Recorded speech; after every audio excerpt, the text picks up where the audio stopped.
Shalom, shalom, bien-aimés dans le Seigneur, bienvenue sur Ciel Ouvert TV. Vous êtes bénis dans le nom de Jésus de Nazareth. Je rends grâce à Dieu pour votre vie, parce que vous êtes plusieurs à nous demander par rapport aux vidéos, par rapport aux enseignements, et à envoyer des messages, ce que le Seigneur est en train de faire. Nous sommes très ravis de vous voir aussi encore et de venir à vous encore. Nous voudrons aussi passer par ce moyen pour vous demander de prier pour nous, puisque vous ne nous avez pas vu ces derniers temps. L'ennemi n'est pas content du fait que vous puissiez apprendre les choses, écouter ces messages-là et apprendre beaucoup de choses. Surtout le thème que nous sommes en train de faire et de développer maintenant. Il y a eu beaucoup de choses qui sont passées, mais le Dieu de toute chair, notre Dieu, il est fidèle, il nous a fait grâce et nous avons eu la grâce de Dieu pour qu'on puisse se tenir devant vous et aussi encore vous partager les secrets de la parole de Dieu. Que le Seigneur te bénisse au nom puissant de Jésus de Nazareth. Alléluia. Je vais par ce moyen, avant de commencer, nous allons prier avant de commencer. Que le Seigneur vous bénisse au nom de Jésus. Amen. Prions. Seigneur, au nom de Jésus, nous te bénissons, nous te donnons toute la gloire. Merci pour la vie d'un frère, d'une sœur. Merci pour la vie d'une maman, d'un papa. Merci pour les choses que tu es en train de faire dans la vie d'un jeune, d'une jeune. De faire au travers, Seigneur, de Ciel Ouvert TV, Seigneur, et c'est extraordinaire. Nous sommes là pour te reconnaître et te redonner toute la gloire au nom de Jésus. Seigneur, tu nous as amenés, Seigneur, pour un nouveau thème, Papa. Nous prions que tu prennes le contrôle de Dieu et que l'œuvre de l'ennemi soit anéantie. Le projet de l'ennemi soit voué à l'échec. L'attaque de l'ennemi pour empêcher tes enfants d'écouter, de connaître la vérité, soit voué à l'échec dans le nom puissant de Jésus. Je déclare que quiconque écoute cette parole, Seigneur, ces messages, Seigneur, ton esprit touche cet homme, Seigneur, touche cette personne et la personne est transformée dans le nom de Jésus. Que cette parole leur soit bénéfique et que ça se transforme leur vie au nom de Jésus. Que toute la gloire te soit rendue au nom de Jésus-Christ. Amen. Bien-aimés dans le Seigneur, bienvenue encore au moment de la visitation divine. Que le nom du Seigneur soit béni. Vous savez, visitation divine est vraiment visitation divine parce que le Seigneur est en train de révéler des secrets de sa parole. Il se révèle à son peuple par sa parole. Et il y a des témoignages qui sont en train de sortir. Je t'invite à t'abonner. Je t'invite à partager cette vidéo et à faire entendre cette vidéo, à faire regarder cette vidéo à quelqu'un. Fais souscrire quelqu'un, Dieu va te bénir parce que plusieurs sont en train de donner des témoignages. Suivez les messages qui sont déjà sur place. Vous verrez ce que Dieu va faire. Au nom de Jésus de Nazareth. Le thème de notre série cette fois-ci, c'est les portes du jour. Les portes du jour. Écris dans le commentaire les portes du jour. Le Seigneur va vraiment te bénir par ce message. Dans le nom de Jésus. Amen. Vous savez, le dictionnaire définit la porte comme une ouverture battante dans un mur qui permet à quelqu'un d'entrer ou de sortir. Ok? Un accès qui permet d'entrer ou de sortir d'un endroit donné. Alléluia. Je prie prophétiquement avec cette parole-là maintenant. Si quel que soit ce dans quoi tu te trouves, qui n'est pas de Dieu, qui te fatigue et qui te détruit, ou bien qui est en train de te causer du chagrin, je déclare que alors que tu écoutes ces messages, au nom de Jésus, la porte est ouverte maintenant pour que tu puisses t'en sortir au nom de Jésus. La porte est ouverte pour toi maintenant. La porte est ouverte pour toi maintenant. Tu sors de cela. Tu sors de ce problème au nom de Jésus. Tu sors de ce problème. Tu sors de ce trouble-là. Tu sors de ce problème-là qui t'ont accablé de partout au nom de Dieu. Tu sors du lien de la mort qui veut t'avoir au nom de Jésus. Tu sors de cette prison spirituelle au nom de Jésus. Les portes s'ouvrent maintenant. Tu sors. Je dis sors au nom de Jésus. Alléluia. Les portes du jour. Bien aimé dans le Seigneur, quand on dit les portes du jour, ça veut dire que les jours aussi a des portes. Mais c'est bizarre, n'est-ce pas? La porte qui est définie comme une ouverture dans un mur. Un mur, nous savons que c'est touchable, c'est quelque chose de touchable. Mais on parle de porte du jour. Le jour que nous voyons, ça a des portes. Oui, bien aimé, il y a des portes. Alléluia. Dans le jour dans la création de Dieu, n'est pas comme nous les hommes nous voyons. C'est pourquoi la Bible est le livre des livres. C'est la parole de Dieu. C'est elle qui nous révèle la vérité sur toutes choses. Amen. Tu veux connaître la vérité sur quelque chose, va dans la Bible. Et cherche ce que la Bible dit dessus. Cherche le propos de ce que la Bible a dit dessus. Alléluia. Si la Bible n'en a pas parlé, alors plus le Saint-Esprit va te dire. Alléluia. Tu es béni au nom de Jésus de Nazareth. Le jour dans la création compte 24 heures. Et nous sommes tous conscients que le jour est complète, ça fait 24 heures de temps. Alléluia. C'est dans le plan divin. C'est 24 heures. Qui ça débute, ok? Pas selon ce que nous croyons, mais selon ce que Dieu a dit. Et nous allons voir cela maintenant dans le livre de Genèse. Genèse, le livre des commencements. Alléluia. Le livre du commencement, le livre des commencements. Beaucoup de choses ont commencé dans Genèse.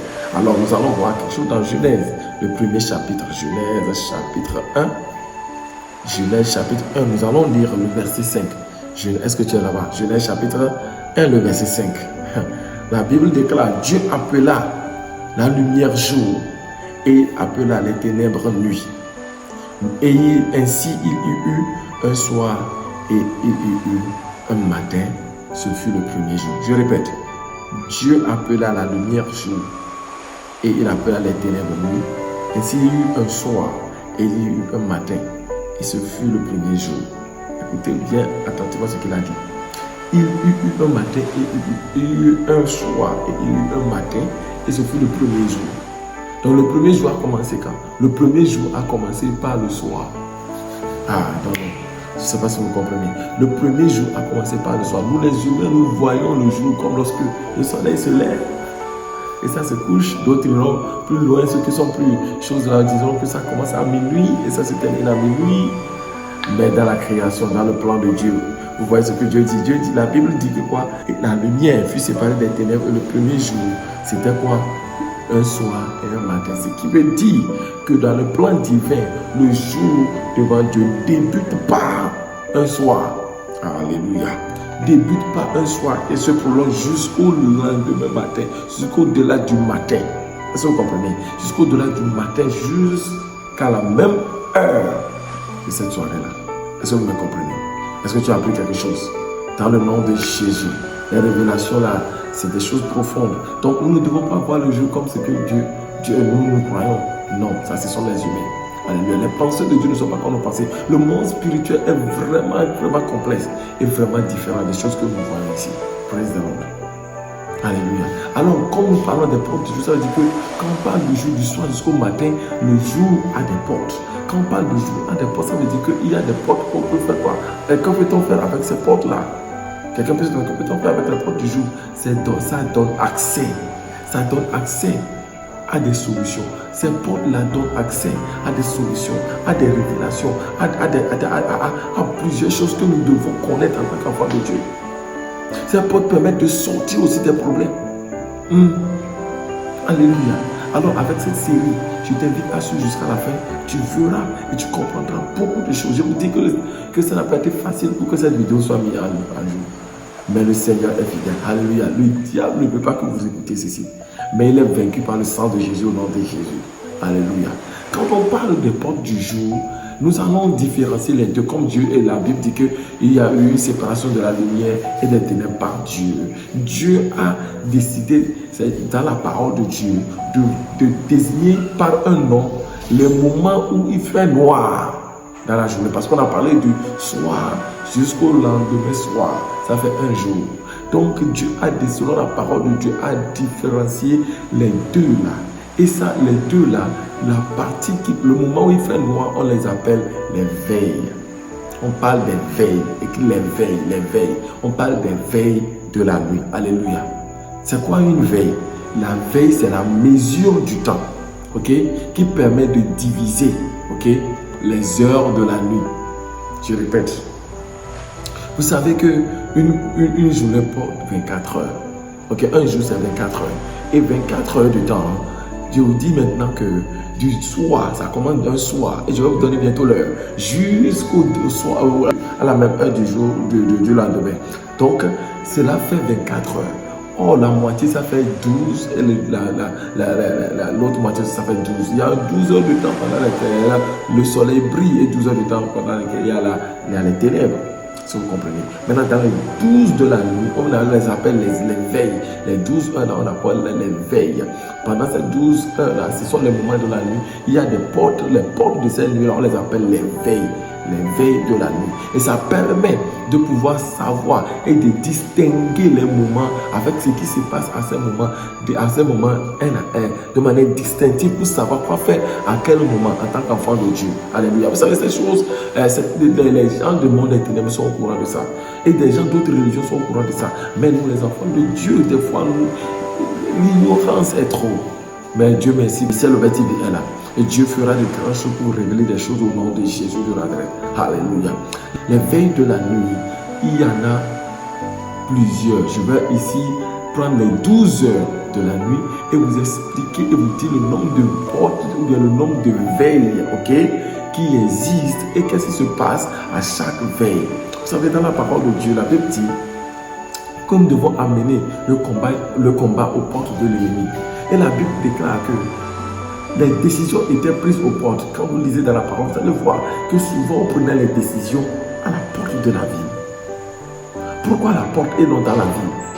Pourquoi les anciens et les rois et tout ça, ils vont aller, les anciens et autres là vont aller prendre les choses? C'est Dieu qui l'a dit, ils vont prendre des décisions à la porte de la ville. My God. Alors ça veut dire que les portes, les veilles ont une importance cruciale. Alléluia. Donc là, je vais maintenant vous dire, les veilles commencent à partir de 18h. Oui, de 18h en allant, on entre dans une autre phase. Vous savez que les 24 heures sont divisées par 2, ça fait 12 heures. Okay? Et les 12 heures sont divisées aussi 4 parties. Alléluia. Et les 4 parties sont des veilles, je l'ai répété encore. Les 4 parties s'appellent les veilles de la nuit. Mais quand on va parler de la journée, des portes, on va parler des portes du jour. On ne va plus dire des veilles de la journée ou bien des veilles du jour. Mais on parlera des veilles pendant la nuit. Pourquoi? Parce que la Bible nous parle des veilles. C'est la Bible qui donne ce message-là. Alléluia. Donc, elles vont de 18h à 6h du matin. Le moment où le soleil est absent, c'est ce moment-là, les 12 heures de temps-là. Ok? Ce sont les 12 heures de temps-là qui composent les veilles de la nuit. Alléluia. Nous allons voir quelque chose dans la parole de Dieu. Un secret du roi David. Vous savez, David n'a jamais perdu un seul combat. Est-ce que c'est pas bizarre? Toute sa vie, un homme qui a un combat dans sa vie, il n'a jamais perdu de combat. Quelqu'un dira, Dieu est avec lui. Oui, mais Dieu est avec lui. Quel était son secret? Il a des secrets de David. C'est ce que nous allons voir tout à l'heure. Nous irons dans le Psaume chapitre 63, le verset 7. Pour certaines personnes, ce sera dans le verset 6. Psaume chapitre 63, verset 7 pour certains. D'autres, c'est dans le verset 6. Nous allons lire. Psaume chapitre 63, verset 7. Lorsque je pense à toi sur ma couche, je médite sur toi pendant les veilles de la nuit. Je vais lire encore. Lorsque je pense à toi sur ma couche, je médite sur toi pendant les veilles de la nuit. Vous voyez ce qui se passe ici? David dit, je pense à toi, Éternel, pendant que je dors. Pendant que j'ai ma tête sur ma couche, sur mon oreiller la nuit, je pense à toi. Et je médite, c'est-à-dire quoi? J'ai une profonde méditation, j'ai une profonde réflexion sur qui tu es. Une contemplation profonde de Dieu. Pendant les veilles de la nuit. Vous voyez maintenant, David avait et connaissait le secret là, qu'il y avait ce qu'on appelle les veilles de la nuit. Mon frère, si tu peux comprendre les veilles de la nuit et savoir te lever au veilles de la nuit et prier, tu seras toujours vainqueur. Aucun combat spirituel ne viendra pour t'emporter. Alléluia. Tu seras toujours alerte. Je prie que la grâce de Dieu pour que tu puisses te lever au veilles de la nuit, que tu puisses prier au veilles de la nuit, avoir des résultats et être victorieux te soit donné au nom de Jésus de Nazareth. Alléluia. David avait ces secrets-là. Il savait ce qu'on appelle les veilles de la nuit. Nous allons encore relire quelque chose dans le livre de Psaume toujours.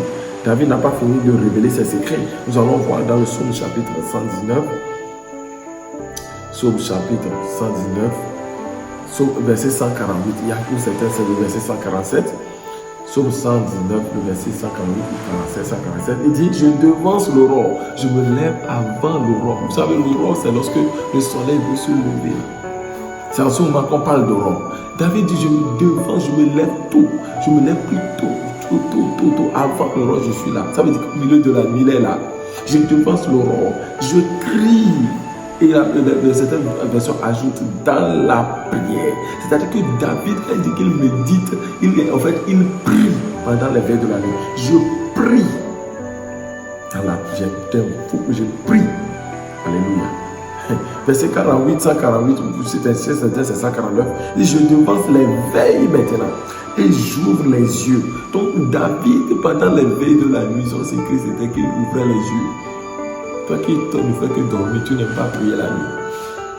Je suis trop fatigué, je n'ai pas de temps. Oui, c'est vrai. Mais il y a des moments que tu dois mettre en place des choses pour que tu puisses vraiment te lever et prier. Ce n'est pas chaque jour, mais mets-toi un calendrier ou bien, je ne sais pas, un programme pour ta vie de prière personnelle dans la nuit. Est-ce que vous me comprenez? Alléluia. Il dit, je devance les veilles et j'ouvre les yeux. On ne dort pas aux veilles de la nuit. On ne dort pas aux veilles de la nuit. Il dit, pour méditer ta parole, David tirait des secrets de la parole de Dieu pendant les veilles de la nuit. Il avait accès à des choses que les gens dont les gens n'ont pas accès. David n'était pas un prophète, mais il avait des révélations du Messie. Des choses qu'il a dit qui se sont accomplies. Comment est-ce que c'est possible? David avait quoi? Ces secrets-là. Il avait accès à des vérités profondes de la parole de Dieu dans la nuit. Il avait accès à Dieu dans la nuit, pendant que tout le monde dort. Vous savez, pendant que tout le monde dort, c'est toi qui peux te lever et prier. Ce sont des sacrifices que tu fais devant Dieu. Et Dieu ne se tait pas. Ça payera toujours. Alléluia. Je prie pour toi, alors que tu écoutes ce message au nom puissant de Jésus, que la grâce pour pouvoir prier les nuits te soit donnée. Je prie pour un intercesseur, je prie pour quelqu'un, une maman d'église, un papa d'église, je prie pour un pasteur, je ne sais pas, prophète, apôtre, je prie pour quiconque tu es, que la grâce de te lever là dans la nuit, prier, te soit donnée au nom de Jésus de Nazareth. Je vais m'adresser à ça, voici l'introduction de ce message. Nous sommes à l'introduction de ce message. Je vais m'arrêter ici et je t'invite à suivre la première partie qui sera waouh. Alléluia. Les veilles de la nuit sont au nombre de 4. Et les 4 veilles de la nuit, nous allons les voir en détail. Qu'est-ce qui se passe à ces veilles-là? Qu'est-ce qui a lieu à ces veilles-là? Si les veilles représentent des portes et qui donnent des accès, et d'autres font et donnent des accès à des bonnes choses, et aussi des grâces pour pouvoir sortir des problèmes, sortir de certaines choses, alors ne te laisse pas compter cela. Alors, écoute et sois connecté, et tu verras la main de Dieu dans ta vie, dans le nom de Dieu. Je vais prier avec toi. Et tu vas voir que la grâce de Dieu fera que les révélations là seront bénéfiques pour toi. Prions. Père, merci pour la vie d'une soeur, d'un frère. Merci pour la vie de ce téléspectateur. Merci pour la vie de cet homme, de cette femme qui m'a écouté, qui m'écoute. Au nom de Jésus. Seigneur, c'est pas moi qui l'écoute, mais il t'écoute. Je prie qu'au nom de ta parole puisse trouver chemin dans leur cœur et dans leur vie. Et je prie que l'onction de Dieu les touche alors qu'ils sont en train d'écouter ceci. Que ta parole soit révélée et que ta parole devienne de la vie. Au nom de Jésus, je prie que Seigneur, quand ils sont en train d'écouter ceci, que leur vie ne soit plus jamais la même. Que leur vie de prière soit suscitée. Que leur intimité avec toi soit suscitée, soit élevée encore. Donne-leur la grâce d'avoir accès à des choses extraordinaires et de vivre des expériences surnaturelles avec toi, Seigneur, alors qu'ils se lèvent le plus. Que ton nom soit béni dans le nom de Jésus. Nous avons prié. Amen. N'oubliez pas de cliquer sur la cloche de notification et de souscrire. N'oubliez pas de commenter. Plusieurs parmi vous demandez, commentez dans les commentaires, mettez les commentaires là et montrez vraiment que ces messages vous font du bien. Pas seulement sur WhatsApp, vous venez beaucoup sur WhatsApp, écrivez dans le commentaire YouTube. Ça va nous donner de la force pour qu'on puisse continuer aussi. Au nom de Jésus, sois béni au nom de Jésus. Shalom, shalom, shalom. Bye bye.